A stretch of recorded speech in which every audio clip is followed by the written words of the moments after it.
மாவோ பேசும்போது அவர் உரையை கேட்டவங்க 2 பேரு, கியூபாவின் விடுதலைக்காக போராடிய சேகுவாரா அவர்களோட பயணம் பண்ணவங்க 10 பேரு. அப்படிப்பட்ட அந்த சிறு எண்ணிக்கையில் தொடங்கிய தலைவர்கள் இன்று வரலாற்று சிறப்புமிக்க தலைவர்களாக இருக்காங்க.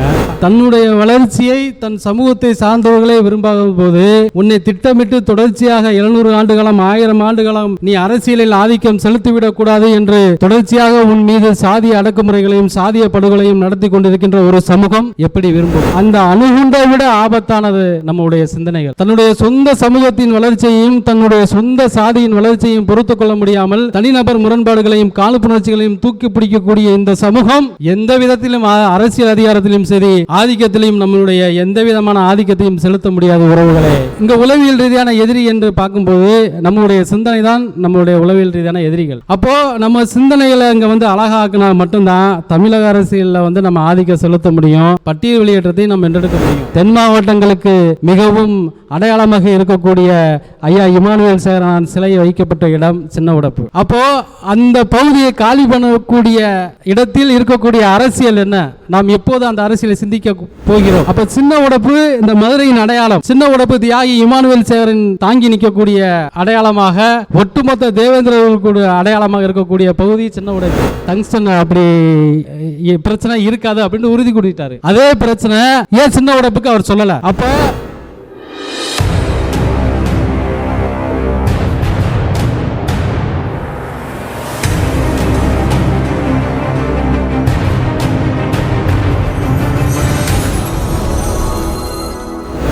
வெளியேற்றத்தின் தேவையும் தேவேந்திரகுல வேளாளர்களின் அரசியல் அதிகாரமும் என்ற தலைப்பில் முற்போக்கு தமிழ் தேசிய கட்சியின் மதுரை மாவட்டம் சார்பாக ஒருங்கிணைத்த கருத்தரங்கில் தலைமையேற்று நடத்தி கொண்டிருக்கும் முற்போக்கு தமிழ் தேசிய கட்சியின் மாவட்ட செயலாளர் விடுதலை சசி அவர்களே, மேற்கு மாவட்ட செயலாளர் க பிரசாந்த் அவர்களே, மாவட்ட துணை செயலாளர் ராசகுட்டி அவர்களே, இந்த நிகழ்வில் முன்னிலை வகித்துக் கொண்டிருக்கும் முற்போக்கு தமிழ் தேசிய கட்சியின் மாநில பொதுச் செயலாளர்கள் கர்மன் பா தங்கமுத்து அவர்களே, ஜெய வினோத் அவர்களே, சமூக ஊடகம் தகவல் தொழில்நுட்பம் மாநில செயலாளர் மா தினேஷ் அவர்களே, மாநில இளைஞரணி செயலாளர் சரவணன் பாண்டியன் அவர்களே, இந்த நிகழ்வில் தன்னுடைய சமூக மக்களுக்கான வரை கொண்டு செல்லும் பணியினை செய்து கொண்டிருக்கும் பாண்டிய நாடு ஊடகம் நிறுவனர் அண்ணன் சக்திவேல் பாண்டியன் அவர்களே, மூவேந்தர் மீடியா நிறுவனர் அண்ணன் தினேஷ் அவர்களே, டிகேவி ராஜாஸ் ஊடகம் அண்ணன் ராஜா அவர்களே, சமர் டிவி நிறுவனர் அண்ணன் ராஜ் பாண்டியன் அவர்களே, வீர தமிழன் மீடியா நிறுவனர் அண்ணன்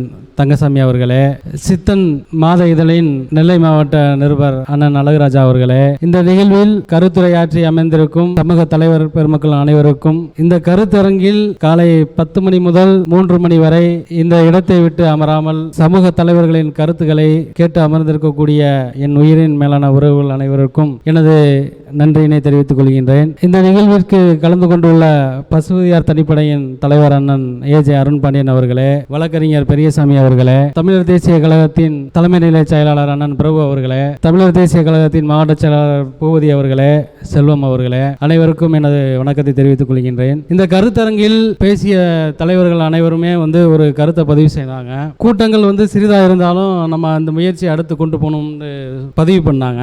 அப்ப நான் அவங்களுக்கு ஒரு சிறிய விஷயங்களை மட்டும் நினைவூட்ட கடமைப்பட்டிருக்கிறேன். மாவோ முதலில் புரட்சியை தொடங்கிய போது மாவோ பேசும்போது அவர் உரையை கேட்டவங்க 2 பேரு, கியூபாவின் விடுதலைக்காக போராடிய சேகுவாரா அவர்களோட பயணம் பண்ணவங்க 10 பேரு. அப்படிப்பட்ட அந்த சிறு எண்ணிக்கையில் தொடங்கிய தலைவர்கள் இன்று வரலாற்று சிறப்புமிக்க தலைவர்களாக இருக்காங்க.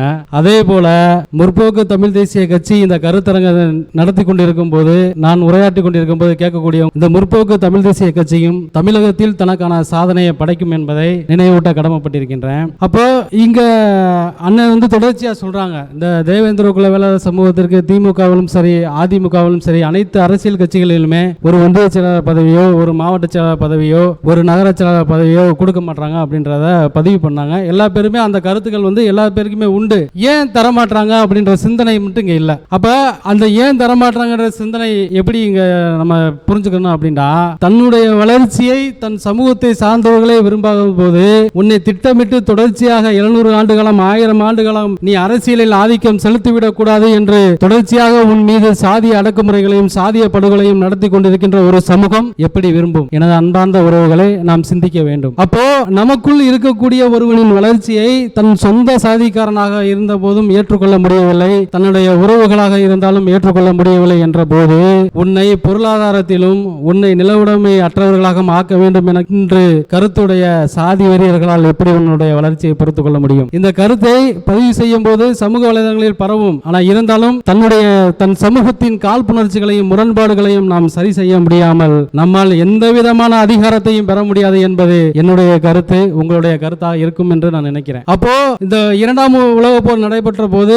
ஜப்பான்ல ஹிரோஷிமா நாகசாகில ஒரு மிகப்பெரிய ஒரு அணுகுண்டு தாக்குதலை அமெரிக்கா நடத்துது. அந்த தாக்குதல் எதற்காக நடத்தப்பட்டது, ஏன் நடத்தப்பட்டது என்று பார்த்தா ஜப்பானியர்கள் எந்த விதமான வளர்ச்சியும் அடைந்துவிடக் கூடாது என்பதற்காக அமெரிக்கா தன்னுடைய ஆதிக்கத்தை செலுத்தியது. இந்த கருத்தை ஏன் உங்கள்கிட்ட சொல்றேன்டா, அந்த அணுகுண்டை விட ஆபத்தானது நம்முடைய சிந்தனைகள். தன்னுடைய சொந்த சமூகத்தின் வளர்ச்சியையும் தன்னுடைய சொந்த சாதியின் வளர்ச்சியையும் பொறுத்துக் கொள்ள முடியாமல் தனிநபர் முரண்பாடுகளையும் காழ்ப்புணர்ச்சிகளையும் தூக்கி பிடிக்கக்கூடிய இந்த சமூகம் எந்த விதத்திலும் அரசியல் அதிகாரத்திலும் சரி ஆதிக்கத்திலும் நம்மளுடைய எந்த விதமான ஆதிக்கத்தையும் செலுத்த முடியாத உறவுகளே. அதனால் இனி வரும் காலங்களில் நம்முடைய சிந்தனைகள் அழகாக இருந்தால்தான் நம்முடைய செயல்கள் அழகாக இருக்கும். நம்முடைய செயல்கள் அழகாக இருந்தால்தான் நம்முடைய சமூகம் நன்றாக இருக்கும். நாம் இந்த சமூகத்தின் விடுதலைக்காக போராடி கொண்டிருக்கிறோம். ஆனால் இந்த சமூகத்தில் இருக்கக்கூடிய ஒரு உளவியலான கருத்து இந்த சமூகத்தில் யாருக்குமே ஒற்றுமை இல்லைன்னு சொல்றாங்க. அப்படிலாம் இல்ல, எல்லார்ட்டையுமே ஒற்றுமை இருக்கு. எல்லா பேருடையுமே இந்த சமூகம் ஏன் இந்த அரசியல் ஆதிக்கம் செலுத்த முடியாதா,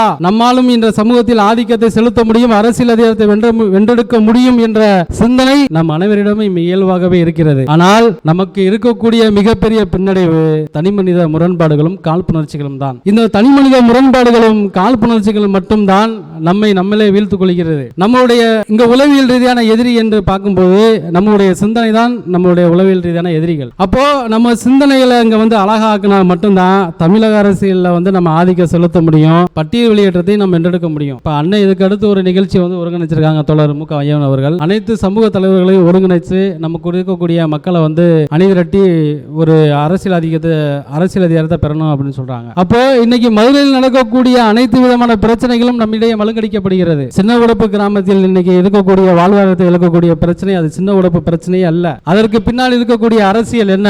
180 ஏக்கர் இங்கிட்டு காலி இடமாக கிடைக்கிறது, இங்கிட்டு ஒரு 100 ஏக்கர் காலி இடமாக கிடைக்கிறது. வெறும் 10 ஏக்கர் உள்ள இந்த தேவேந்திர சமூகத்தினுடைய இடத்தையும் வீட்டையும் அபகரிக்க வேண்டிய நோக்கம் என்ன, தேவை என்ன? தென் மாவட்டங்களுக்கு மிகவும் அடையாளமாக இருக்கக்கூடிய ஐயா இமானுவேல் சேகரன் சிலை வைக்கப்பட்ட இடம் சின்ன உடப்பு. அப்போ அந்த பகுதியை காலி பண்ணக்கூடிய இடத்தில் இருக்கக்கூடிய அரசியல் என்ன? நாம் எப்போது அந்த அரசியலை சிந்திக்க போகிறோம்? பிவி குளத்தில் இருக்கக்கூடிய முல்லை நகர் பிரச்சனைக்கு அரசியலாக்கப்படுகிறது. அதற்காக அனைத்து அரசியல் கட்சிகளும் அந்த ஆக்கிரமிப்பை அகற்றக்கூடாது, வீடுகளை இடிக்கக்கூடாது என்று உயர்நீதிமன்றம் வரைக்கும் வழக்கு தொடுத்திருக்கிறார்கள். ஆனால் சின்ன உடப்பு பிரச்சனை மட்டும் ஏன் அரசியலாக்கப்படவில்லை? காரணம் என்ன? அங்க வசிக்கக்கூடிய மக்கள் யார் அப்படின்ற கேள்வி மற்றவங்களுக்கு எழுதோ இல்லையோ நமக்கு தோணும். அப்ப சின்ன உடப்பு இந்த மதுரையின் அடையாளம். சின்ன உடப்பு தியாகி இமானுவேல் சேகரன் தாங்கி நிற்கக்கூடிய அடையாளமாக, ஒட்டுமொத்த தேவேந்திர அடையாளமாக இருக்கக்கூடிய பகுதி சின்ன உடைப்பு. நேற்று டங்ஸ்டன் எடுக்க போறோம்னு சொல்லி ஒரு 5000 நிலப்பரப்புல வேதாந்தா நிறுவனத்துக்கு கொடுத்ததாக ஒரு 2-3 நாளா கடுமையான ஒரு மக்கள் போராட்டம் நடத்துறாங்க. அந்த செய்தியை பார்த்தோன்னே நாங்கள் எல்லார்ட்டையுமே தோழர்கள்ட்டெல்லாம் நம்ம சொன்ன விஷயம் என்னடா, அதை செயல்படுத்த மாட்டாங்க.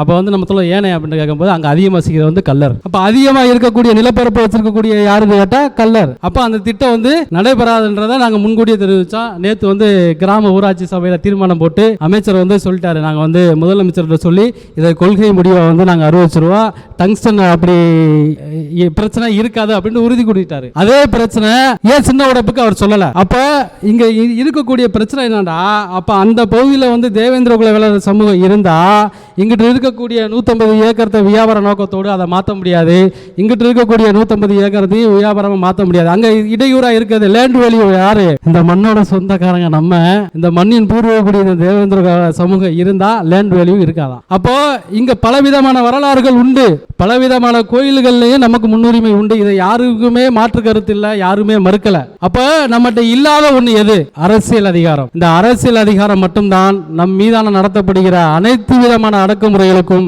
ஒரு முற்றுப்புள்ளி வைக்கும், ஒரு முடிவினை தரும். அப்போ இந்த அரசியல் அதிகாரத்தை கைப்பற்ற நாம் என்ன செய்ய வேண்டும்? ஒண்ணுமே செய்ய வேணாம். நமக்குள்ள இருக்கக்கூடிய முரண்பாடுகளையும் காழ்ப்புணர்ச்சிகளையும் திறந்துட்டாலே போதும். பெரிய அளவுல தியாகம்லாம் ஒண்ணுமே பண்ணல. என்னைய பொறுத்த வரைக்கும் நம்ம உயிரை கொடுக்கணும், போராட்டம் போய் ரோட்ல போய் பண்ணணும், அதெல்லாம் இல்ல. நம்மகிட்ட இருக்கக்கூடிய இந்த காழ்ப்புணர்ச்சி முரண்பாடுகளை தவிர்த்துட்டாலே இங்க யூனிட் வந்துடும், ஒற்றுமை வந்துடும். அப்ப இந்த கருத்தரங்கம் மூலமாக தான் இந்த படிப்பினையை நம்ம மக்களிடையே கொண்டு செல்ல முடியும். அப்ப போராட்டம் மிக்க ஒரு போர்க்குணம் நம்மகிட்ட இருந்தாலும் அந்த போர்க்குணத்தை அறிவுபூர்வமாக எப்படி கையாளுன்றது படிப்பினையை கொடுக்கிறது கருத்தரங்கம் தான். அப்ப சீனாவில் புரட்சி ஏற்படுத்திய மாவோ போன்றவர்கள்லாம் துண்டு பிரச்சாரங்கள், கருத்தரங்கள், வாசிப்பு, இதன் மூலமாக ஒரு மிகப்பெரிய ஒரு புரட்சி ஏற்படுத்தி அங்க ஆட்சி அதிகாரத்துக்கு போனாங்க. அப்ப நமக்கு இருக்கக்கூடிய இன்றைக்கு காலகட்டத்தில் நமக்கு புத்தக வாசிப்பு கண்டிப்பா நமக்கு தேவை. அப்ப இந்த புத்தக வாசிப்பு அந்த படிப்பினை எங்க இருந்து வரும்டா?